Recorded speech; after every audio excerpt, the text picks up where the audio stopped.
सबिता भण्डारी प्रकरणबारे रवि लामिछाने बोले पहिलो पटक। कारण यस्तो छ, पशुपक्षीको आवाज निकालेर भाइरल बनेकी सन्तोषी सुब्बाको हत्या सरकारले फेरि बढायो पेट्रोलियम पदार्थको मूल्य। सिंहदरबारबाट घरबेटीलाई मन्त्रीले गाडीमा लिएर गए, उल्टै रूपा सुनार मुर्दाबाद। असार 17 गतेदेखि मनोकामना स्मार्ट लघुवित्तले पनि आइपिओ निष्कासन गर्दै। अबको 3 दिनसम्म देशका केही ठाउँमा ठूलो पानी पर्ने सम्भावना। निषेधाज्ञा उल्लङ्घन गर्ने 2400 सवारी साधन प्रहरी नियन्त्रणमा। बाढी र पहिरोका कारण 13 सडक अवरुद्ध। मेलम्ची खानेपानी आयोजनामा 1 अर्ब बढीको क्षति। आजदेखि अन्तर्राष्ट्रिय र असार 17 देखि नियमित रूपमा आन्तरिक उडान। अशक्त बालबालिकाको हेरविचार सरकारले गर्नेछ, प्रधानमन्त्रीको भनाई। निशाको अवस्थामा सुधार, व्हीलचेयरमा बस्ने भइन्, प्रतिक्रिया जनाउन थालिन्। रामकृष्ण ढकालद्वारा हेलम्बुका बाढी पीडितलाई आर्थिक सहयोग। दूध तथा दुग्धजन्य पदार्थ ओसार पसार गर्ने सवारीलाई नरोक्न डेरी उद्योग सङ्घको अनुरोध। एसिड विपरीतको उपचार सम्बन्धी कार्यविधि। सरकारले उपचार तथा औषधि खर्च आजीवन बेहोर्ने। दर्शक वृन्द नमस्कार, युट्युब च्यानल इन्फो खबरमा तपाईलाई हार्दिक स्वागत छ। आज असार 10 गते दिनभरिका केही महत्त्वपूर्ण समाचारको साथमा म सन्तोष कठायत उपस्थित भइसकेको छु। पुरा समाचार अत्यन्तै धेरै महत्त्वपूर्ण भएकाले अन्तिमसम्म हेर्न नबिर्सिनुहोला र समाचारलाई लाइक गर्न, कमेन्ट गर्न र साथीभाइमा सेयर गर्न पनि नबिर्सिनुहोला। समाचारको सुरुमा सबिता भण्डारीको प्रसङ्ग। सबिता भण्डारी प्रकरणमा रवि लामिछानेले एक स्टाटस लेखेका छन्। रविका अनुसार सबिता भण्डारी प्रकरणमा चितवनका दाजुभाइ दिदीबहिनीहरूको सन्देश मैले पाएको छु। तर यहाँहरूलाई अवगत नै होला कि म अहिले कुनै टेलिभिजन कार्यक्रम सञ्चालन गरिरहेको छैन।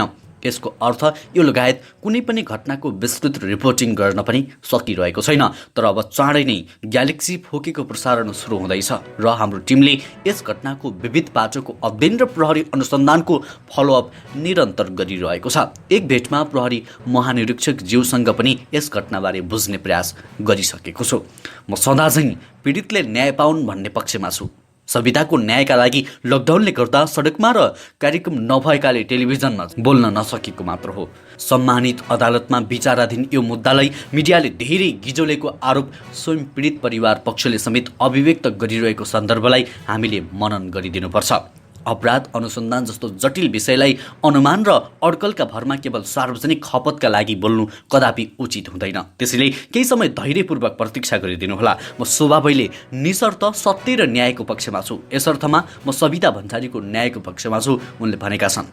दर्शकवृन्द, रवि लामिछानेको टिभी कार्यक्रम हेर्न कतिको आतुर हुनुहुन्छ? कृपया सबैजनाले कमेन्टमा जानकारी गराउनुहोला। त्यसैगरी अब अर्को समाचार। काठमाडौँको दक्षिणकाली मन्दिर स्थित पार्किङ सँगैको शौचालयमा हत्या गरेर फालिएकी महिलाको शवको पहिचान भएको छ। विभिन्न पशुपक्षीको आवाज निकालेर भाइरल बनेकी महिला सन्तोषी सुब्बाको हत्या भएको प्रहरीले पुष्टि गरेको छ। उनको घर काभ्रे भएको प्रहरीले सूचना प्राप्त गरेको एक अधिकारीले जानकारी दिएका छन्। उनी कालो पुलमा एक धर्म बुवासँग बस्दै आएको प्रारम्भिक अनुसन्धानबाट खुलेको छ। उनको शव मङ्गलबार भेटिएको थियो। अनुहार चिन्न नसक्ने गरी लागेको चोटका कारण शव पहिचानमा समस्या भएको थियो।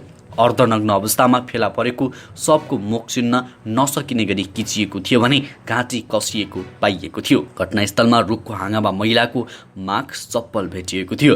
प्रहरीले उनको हत्या भएको निष्कर्ष निकालेको थियो। महानगरीय अपराध महाशाखा र प्रहरी परिसर काठमाडौँले अनुसन्धान अघि बढाएको छ। उनको टाउकोमा ग्रह वस्तुले हिर्काएको प्रहरीले जनाएको छ।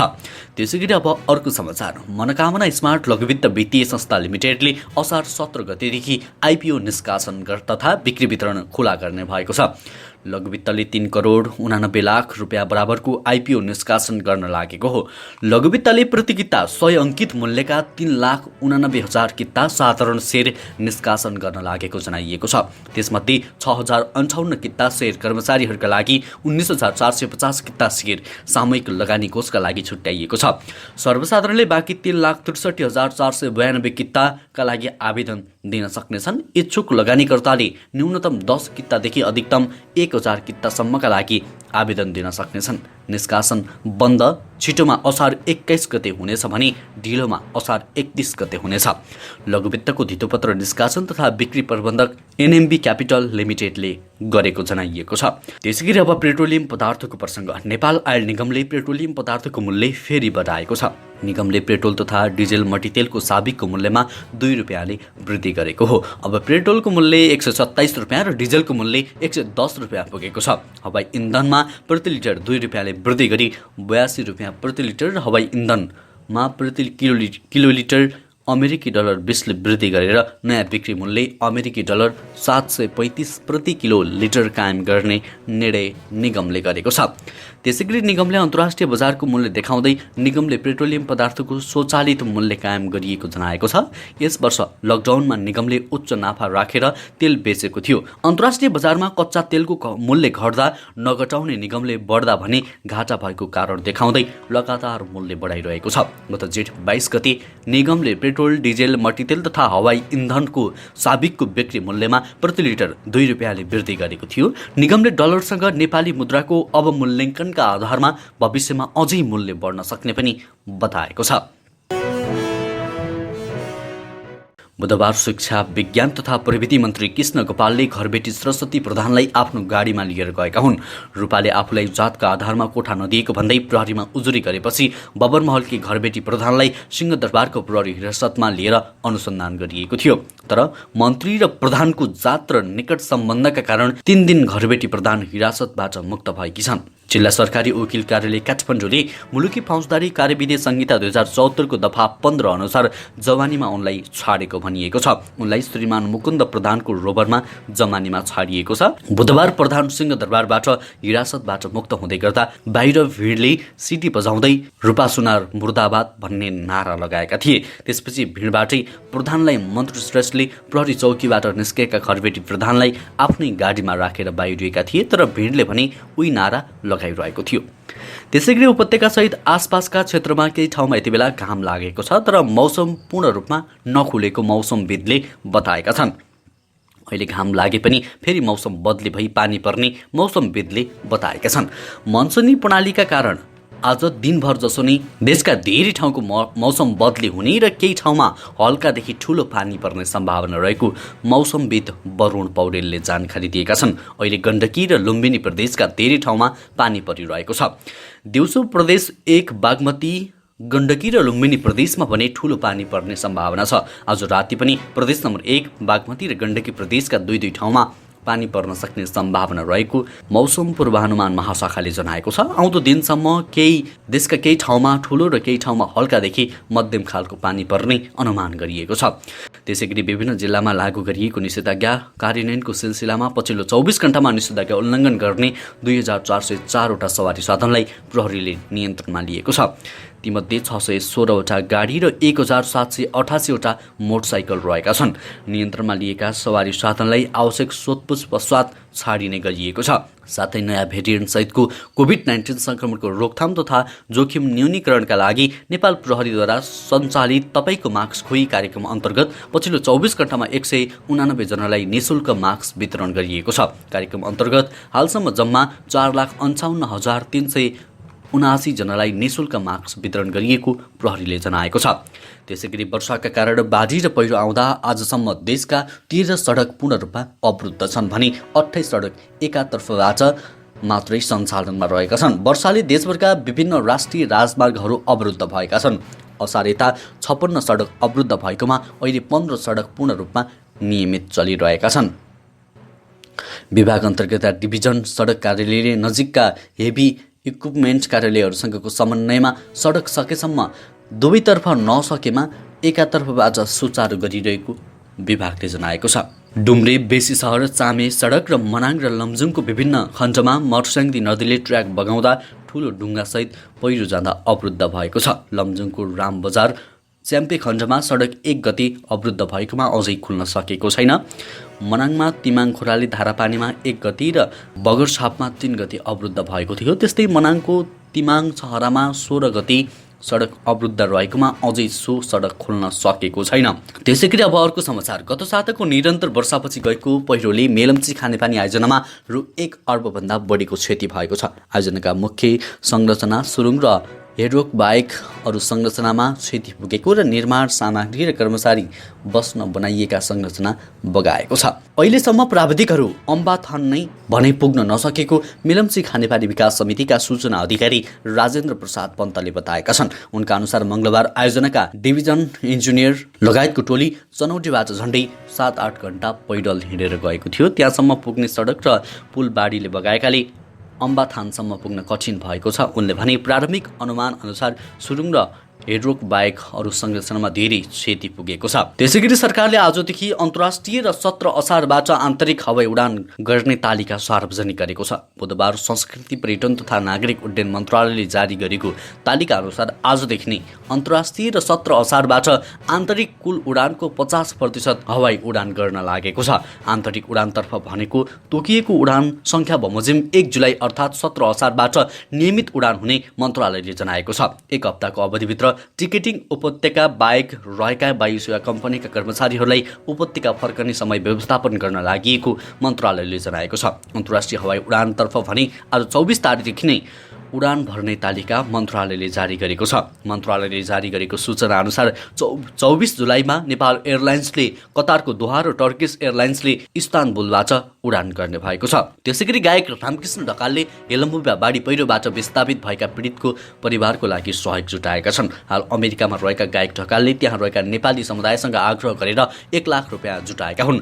सांगीतिक कार्यक्रमका लागि अमेरिका पुगेका गायक ढकालले उक्त रकम के फाउन्डेसन ग्लोबल नामक संस्थालाई सहयोगको लागि रकम प्रदान गरेको जानकारी दिएका छन्। थोरै मात्रामा भए तापनि बाढी पहिरोका कारण विस्थापित परिवारलाई सहयोग गरौँ भन्ने उद्देश्यका साथ यहाँका नेपाली दाजुभाइलाई सहयोगका लागि आग्रह गरेका थिए।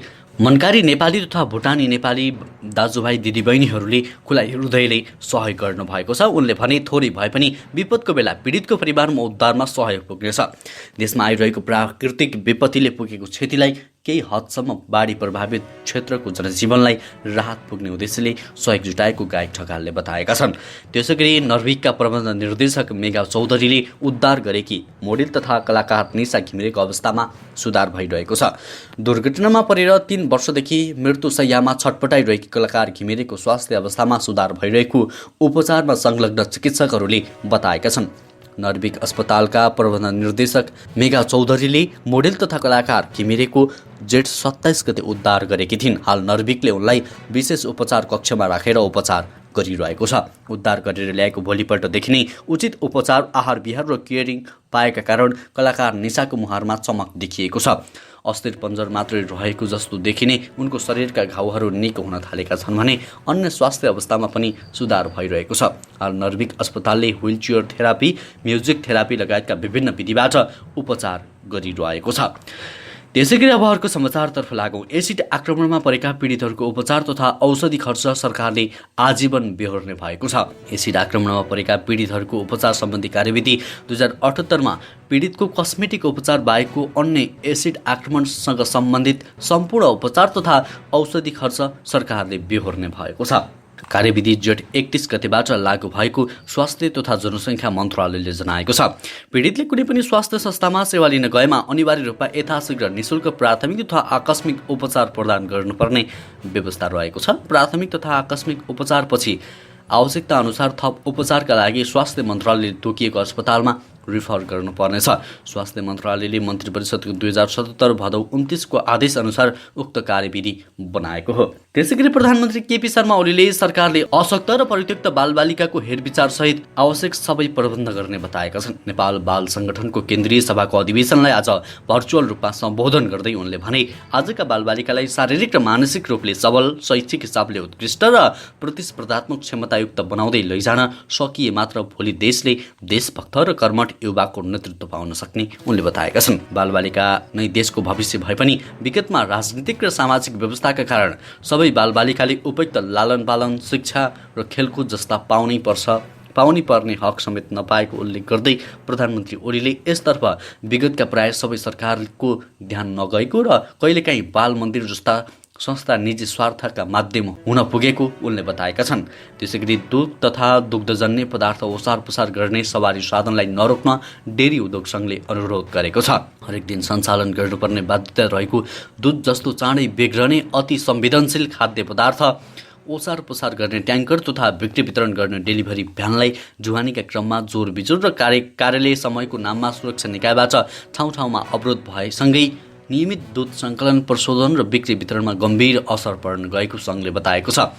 यसको महत्त्व र संवेदनशील बुझी जस्तोसुकै विषम परिस्थिति र कडा लकडाउनमा समेत बिना रोकटोक आवतजावत गर्न दिइएको थियो। हाल 81 आएर यस्तो वर्षायाममा जोर बिजोर र कार्यालय समयको नाममा ठाउँ अवरोध गरिँदा किसान तथा उद्योगी मारमा पर्न गएकोतर्फ ध्यान आकर्षण गराएको छ। हवस् त दर्शकवृन्द, आजको लागि केही महत्त्वपूर्ण समाचारको सिलसिला यति नै। हरेक दिन बिहानै ताजा अनि सत्य समाचारको लागि हाम्रो युट्युब च्यानल इन्फो खबरलाई सब्सक्राइब गर्नुहोला। अहिलेलाई भने म लगायत हाम्रो सम्पूर्ण टिमलाई बिदा दिनुहोस्। नमस्कार।